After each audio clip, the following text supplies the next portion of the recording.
Alphonse Ratisbonne was a young Jew from a family of well-established bankers in Strasbourg, France. He also was socially prominent due to his wealth and blood ties to the Rothschilds.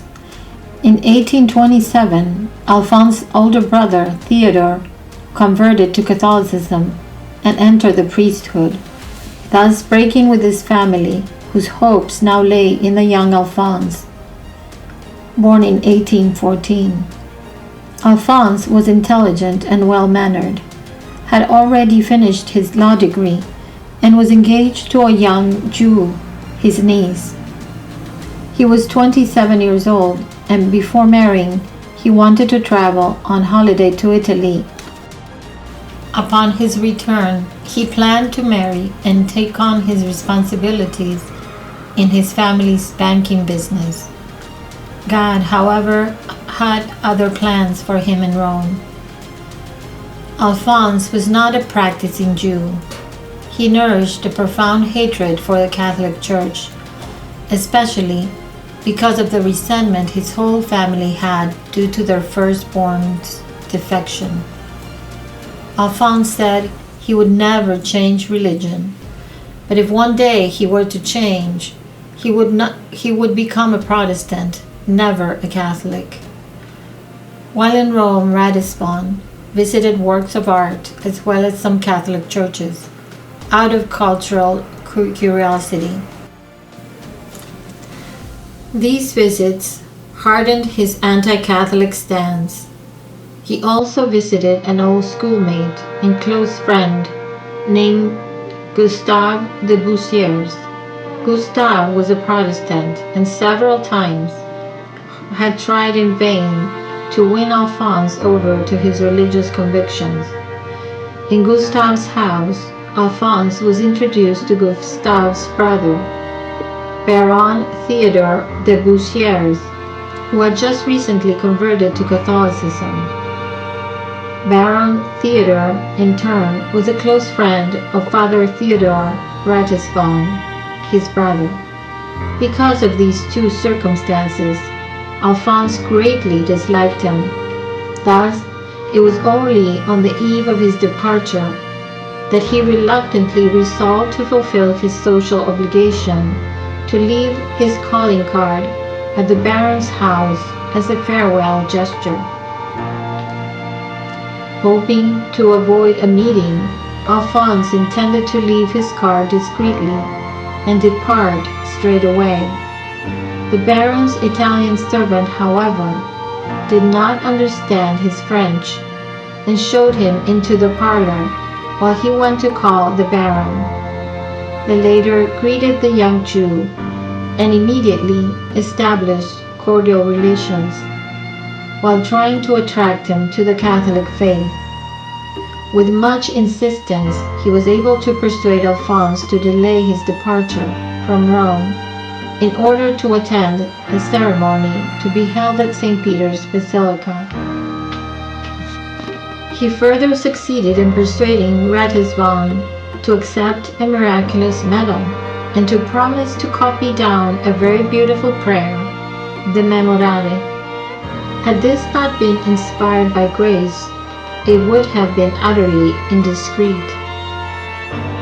Ratisbonne could hardly contain his anger at the Baron's boldness of proposing these things to him, but decided to take everything good-heartedly, hoping, as he later declared, to write a book about his travels. In this book, the Baron would appear as nothing more than an eccentric man. On January 18, a close friend of the Baron de Boussiers died. He was Count de la Ferronnays, the former French ambassador to the Holy See, and a man of great virtue and piety. On the eve of his sudden death, La Ferronnays was talking to Boussiers about Ratisbonne, and at the request of Boussiers, prayed the Memorare 100 times for his conversion. It is even possible that he offered his life to God for the conversion of the young banker. Around midday, On January 20, the Baron de Bussiers went to the church of Sant'Andrea delle Frate to arrange for his deceased friend's funeral, to be held the following day. Ratisbonne reluctantly went along, making violent criticisms of the church and mocking Catholic practices. When they arrived at the church, the Baron left him alone for a few minutes and entered the sacristy to see about the funeral arrangements. Alphonse decided to look around and went up one of the side aisles, since he could not cross over due to the preparations for the Count's funeral in the central nave.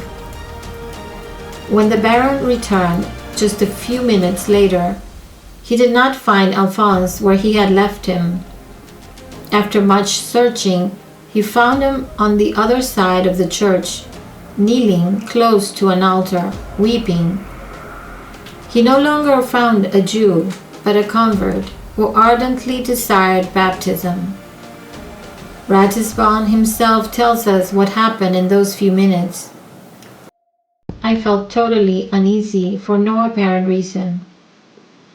I raised my eyes and saw that the whole building had disappeared.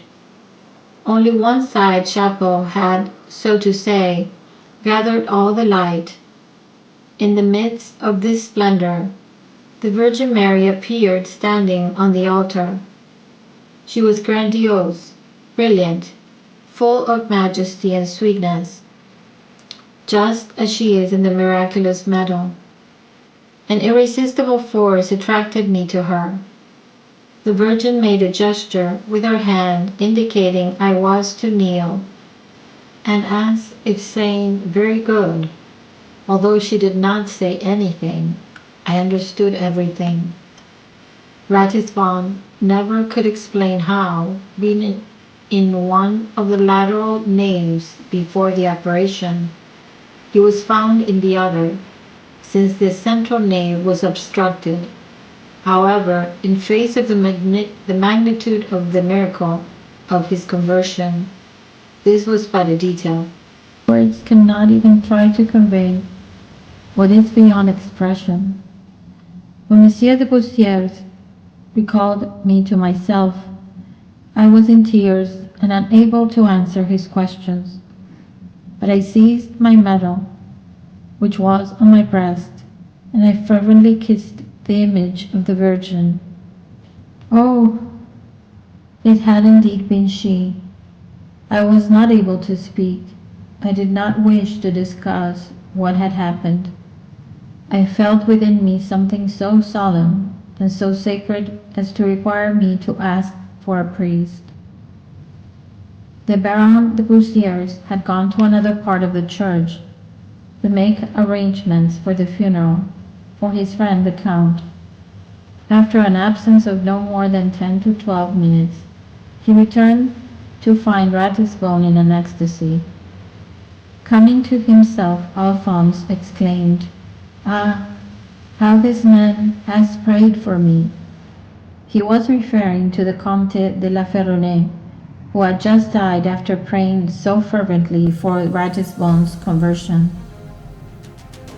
Alphonse continued to kiss his miraculous medal, which was wet with tears.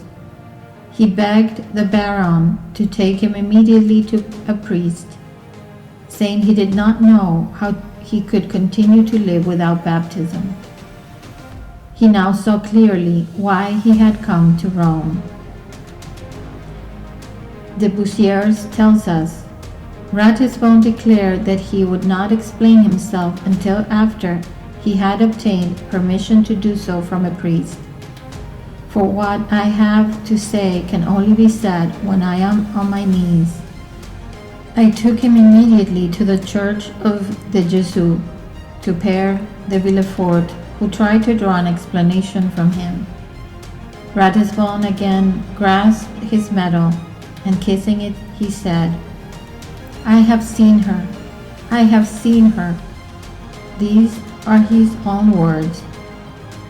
I had been in that church for only a brief time, when all at once I felt myself in the grip of a disturbance impossible to describe. I raised my eyes. I could not longer see anything of the building.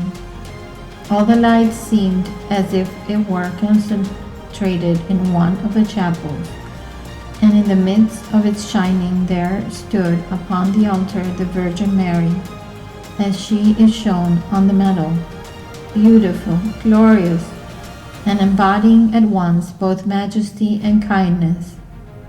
A force which I could not resist drew me toward her. The Virgin made a sign with her hand that I should kneel, and she seemed to say, "It is well." She did not actually speak to me, but I understood all. Baron de Bussiers continues, Ratisbonne and I left Père de Villefort to go and give thanks to God, first at the church of Santa Maria Maggiore, and then at St. Peter's. He not only believed in the real presence, he felt its reality. When he was approaching the altar of resurrection, he seemed quite overcome, and as though he ought at once to withdraw, for it seemed to him a horrible thing to come before the living God in the state of original sin. He went to take refuge in the chapel of Our Lady, saying, "Here at least I am not fearful, for I know myself to be under the protection of boundless mercy." Ratisbonne declared, "It was she herself that I beheld in reality. I saw her just as I now see you." But his eyes were unable to bear the brightness of this heavenly light. 3 times he tried to look at her face again. Each time he was unable to raise his eyes beyond her hands, from whence there poured, just as on the medal, torrents of grace in the appearance of rays of light. Ratisbonne continues, "I could not express what I saw of mercy and liberality in Mary's hands. It was not only an effulgence of light, it was not rays I distinguished.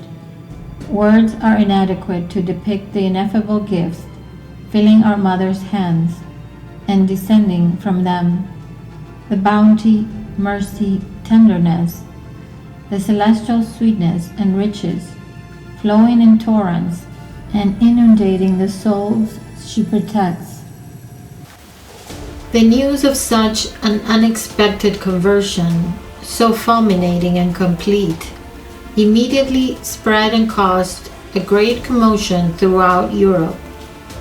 Pope Gregory XVI wished to meet the young convert and received him paternally.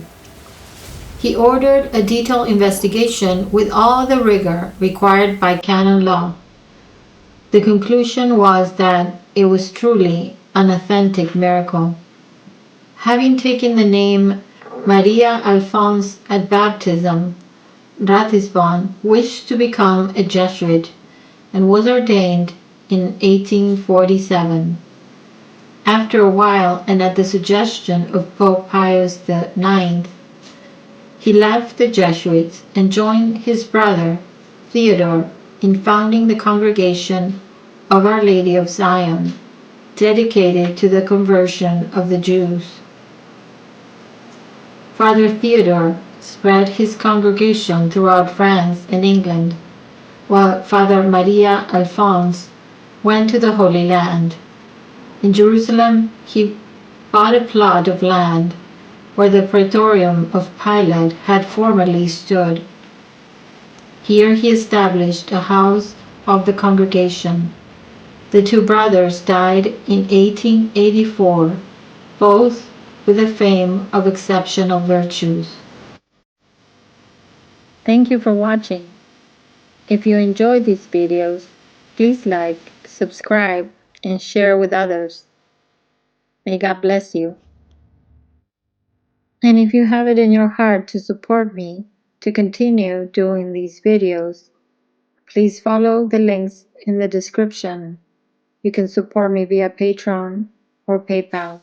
Thank you.